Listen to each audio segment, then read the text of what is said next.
Hello friends, welcome to your own channel daily stock. तो दोस्तों, इस वीडियो के अंदर हम याशो इंडस्ट्री के डिटेल्ड एनालिसिस के बारे में बात करेंगे और जानेंगे कि आपको याशो इंडस्ट्री के अंदर इन्वेस्ट करना चाहिए या नहीं। चलिए शुरू करते हैं। तो देखिए, सबसे पहले हम ये जानेंगे कि ये कंपनी क्या काम करती है। तो देखिए, ये जो कंपनी है ये केमिकल्स बेस्ड ये कंपनी हमें नजर आती है, जो कि केमिकल्स बनाने का काम करती है। और बेसिकली अगर हम देखेंगे तो परफॉर्मेंस केमिकल जो कि दूसरी इंडस्ट्री में यूज़ किए जाते हैं, जैसे कि अगर हम देखेंगे तो मेन जो कंपनी केमिकल्स बनाती है वो फूड एंड फ्लेवर्स इंडस्ट्री में यूज़ किए जाते हैं। उसके अलावा जो परफ्यूम्स हम लगाते हैं उस इंडस्ट्री में वो केमिकल यूज़ किए जाते हैं। तो मेजरली अगर हम देखेंगे तो इस इंडस्ट्री में ये जो परफॉर्मेंस केमिकल्स है जो ये कंपनी बनाती है तो उसके अंदर ये यूज़ किए जाते हैं।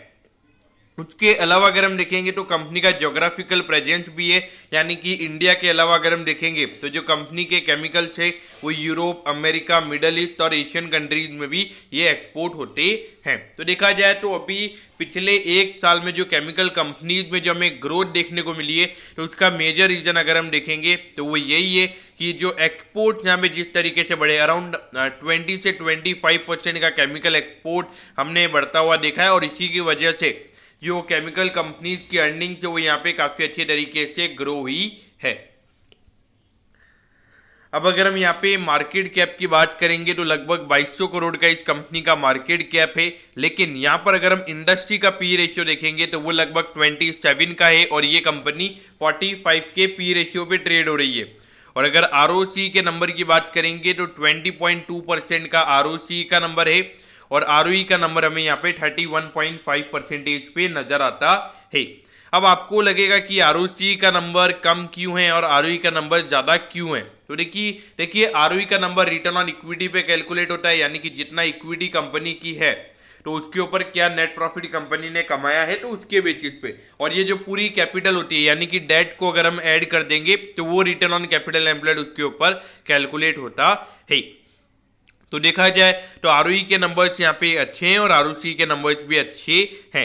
लेकिन अगर हम यहाँ पे डेट की बात करेंगे तो 170 करोड़ का कंपनी का डेट है, तो ये थोड़ा डेट का नंबर थोड़ा हमें यहाँ पे ज़्यादा नज़र आता है। क्योंकि अगर हम देखेंगे तो ये जो कंपनी का जो बिजनेस है वहाँ पर अगर हम देखेंगे लगभग जो नेट प्रॉफिट कंपनी के हैं वो लगभग इस साल में लगभग एंड में 50 करोड़ का नेट प्रॉफिट कंपनी का हो सकता है। तो वहाँ पर अगर हम देखेंगे तो उस पॉइंट ऑफ व्यू से अगर हम देखेंगे तो नेट प्रॉफिट के ऑलमोस्ट 3 to 4 टाइम्स यहाँ पे हमें कंपनी का डेट नजर आता है। अगर प्राइस टू बुक वैल्यू की बात करेंगे तो ये नंबर भी अराउंड 21 टाइम्स पे ट्रेड हो रहा है, तो ये मुझे थोड़ा इश्यू नजर आता है क्योंकि और ये जो 21 टाइम्स का प्राइस टू बुक वैल्यू का नंबर है ये हमें थोड़ा ओवर वैल्यूएशन यहाँ पे इंडिकेट करता है। अगर शेयर होल्डिंग की बात करेंगे तो 0.3% की होल्डिंग यहाँ पे प्रमोटर्स की प्लेज है, तो उसमें कोई दिक्कत वाली बात नहीं है क्योंकि 70% से ज़्यादा की होल्डिंग प्रमोटर्स की है और वहाँ पर अगर इतनी सी होल्डिंग प्लेज होगी तो उसमें मेरे ख्याल से कोई चिंता करने की ज़रूरत नहीं है। अब अगर हम कंपनी के फिनेंशियल ट्रेंड के बारे में अगर हम बात करेंगे तो 18-19 में रेवेन्यू ग्रोथ यहाँ पे कंपनी का काफ़ी फिनोमिनल था, लेकिन वहाँ पे जो नेट प्रॉफिट के नंबर थे वो 3-4 करोड़ से ही हमें बढ़ते हुए नजर आए थे। और उसके बाद अगर हम देखेंगे तो रेवेन्यू के नंबर्स वहाँ पे गिर गए थे और लेकिन जो नेट प्रॉफिट था वो ऑलमोस्ट हमें यहाँ पे कांस्टेंट दिखा था, क्योंकि 11 करोड़ 90 लाख से यहाँ पे 12 करोड़ के 5,000 रुपये के लगभग यहाँ पे कंपनी के रेवेन्यू के नंबर थे। उसके अलावा अगर हम देखेंगे तो पिछले साल काफ़ी फिनोमिनल ग्रोथ हमने यहाँ पे देखी है और 21 करोड़ का नेट प्रॉफिट यहाँ पे कंपनी का रहा है।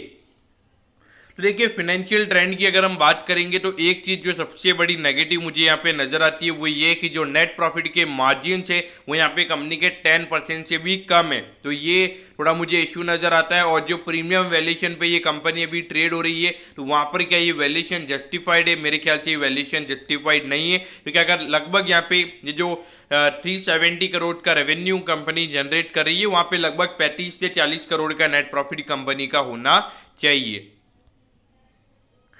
अब इसके अलावा अगर हम देखेंगे तो देखिए, पहले अगर हम देखेंगे दिसंबर 2020 से पहले कंपनी ने कभी भी 100 करोड़ से ज़्यादा का रेवेन्यू जनरेट नहीं किया था हर क्वार्टरली बेसिस पर अगर हम देखेंगे तो। और उसके बाद अगर हम देखेंगे तो यहाँ पे 160 करोड़ का रेवेन्यू कंपनी ने जनरेट किया था, फिर 132, फिर 134, फिर 164। लेकिन यहाँ पर अगर हम देखेंगे तो यहाँ पे ये 10% से नीचे के मार्जिन कंपनी के थे, तो अभी भी अगर हम देखेंगे तो अभी भी 10% से ज़्यादा के नेट प्रॉफिट के मार्जिन कंपनी के नहीं आए हैं, जबकि जो रेवेन्यू के नंबर्स हैं वो अराउंड 10 से 15% से हमें ग्रो होते हुए नजर आए हैं। तो ऑल ओवर देखा जाए तो इसका जो मेन रीज़न अगर हम देखेंगे तो यहाँ पे जो कंपनी का इंटरेस्ट पेमेंट है, यहाँ पर अगर हम देखेंगे पिछले 3 क्वार्टर में लगभग 10 करोड़ का इंटरेस्ट पेमेंट कंपनी ने किया है। तो ये 10 करोड़ का इंटरेस्ट पेमेंट अगर इसमें आ जाएगा तो वहाँ पे ऑलमोस्ट क्लोज टू 10% का नेट प्रॉफिट मार्जिन कंपनी का आ जाएगा। तो अगर हम देखेंगे तो यहाँ पे लगभग 40 करोड़ का नेट प्रॉफिट कंपनी ने पिछले 3 क्वार्टर्स में कमाया है। और मुझे ऐसा लगता है कि ये जो पर्टिकुलरली क्वार्टर है, यानी कि जो जनवरी से मार्च वाला, तो यहाँ पे जो कमोडिटी के प्राइसेस जो वो जिस तरीके से बढ़े हैं, काफ़ी ज़्यादा एप्रिसिएशन कमोडिटी के प्राइसेस में हुआ है, तो उस पॉइंट ऑफ व्यू से यहाँ पे मार्जिन पे और फर्क पड़ेगा। तो मुझे लगता है कि वहाँ पे 15 करोड़ का नेट प्रॉफिट कंपनी जनरेट नहीं कर पाएगी, तो वहाँ पे 10 से 12 करोड़ का नेट प्रॉफिट अगर हम मान के चलते तो लगभग 50 करोड़ का नेट प्रॉफिट पूरे फाइनेंशियल ईयर में हो सकता है। तो उस पॉइंट ऑफ व्यू से अगर हम देखेंगे तो लगभग 40 से 45 का पी रेशियो कंपनी का आता है। तो ये थोड़े पी रेशियो मेरे ख्याल से जस्टिफाइड नहीं है, और एक as a small cap company इतनी ज़्यादा ग्रोथ भी इस कंपनी ने नहीं दिखाई है, तो मेरे ख्याल से ये जस्टिफाइड नहीं है।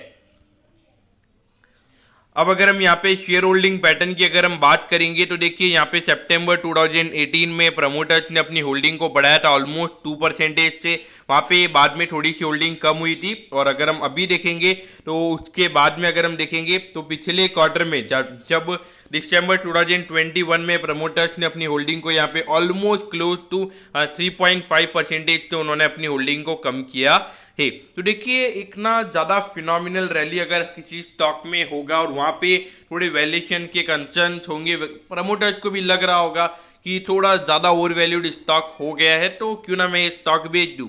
वही हमें यहाँ पे सीधा एक ही क्वार्टर में 3.5% की होल्डिंग यहाँ पे कम होती हुई नजर आई है।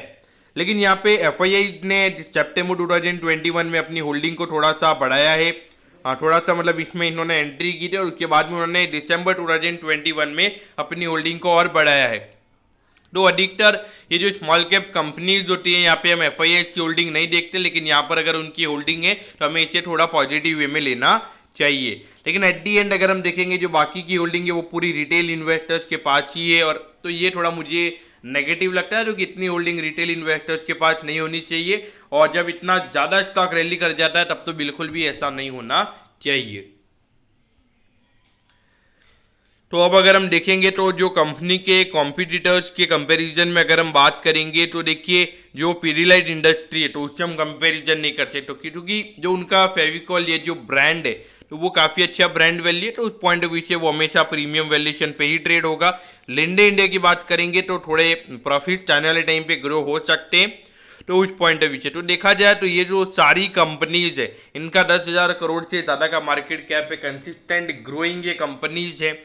तो उस पॉइंट ऑफ व्यू से देखा जाए तो जो वैल्यूएशन इस कंपनी को मिल रहा है तो वो मेरे ख्याल से बिल्कुल भी जस्टिफाइड नहीं है।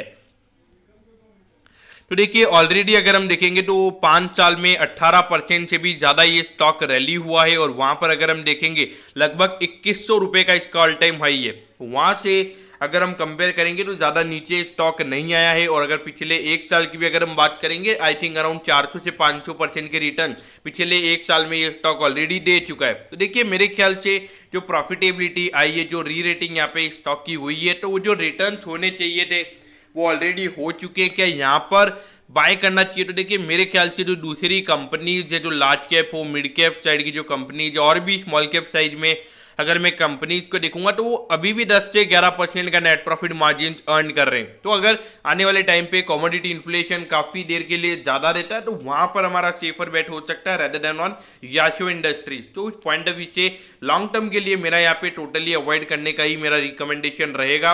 अगर शॉर्ट टर्म की बात करेंगे तो देखिए जो मोमेंटम यहाँ पे बनता हुआ नजर आ रहा था, तो वो मोमेंटम अभी नजर नहीं आता है। तो लेकिन फिर भी 2000 के लगभग यहाँ पे क्लोज वॉच करना चाहिए। वहां पर अगर स्ट्रॉन्ग वॉल्यूम के साथ अगर ब्रेकआउट होता है, तो वहां पे डेफिनेटली मुझे लगता है कि लगभग अब 5 से 10% वहां पे ये स्टॉक इजीली वहां से ऊपर बढ़ सकता है। तो दोस्तों मैं होप करता हूं कि याशो इंडस्ट्रीज के डिटेल्ड एनालिसिस के बारे में आपको सब कुछ पता चल गया होगा। अगर आपकी कोई भी क्वेरीज है, आप कमेंट कीजिए, मैं जरूर आपके कमेंट पर रिप्लाई करूंगा। ओके दोस्तों, thank you, have a nice day.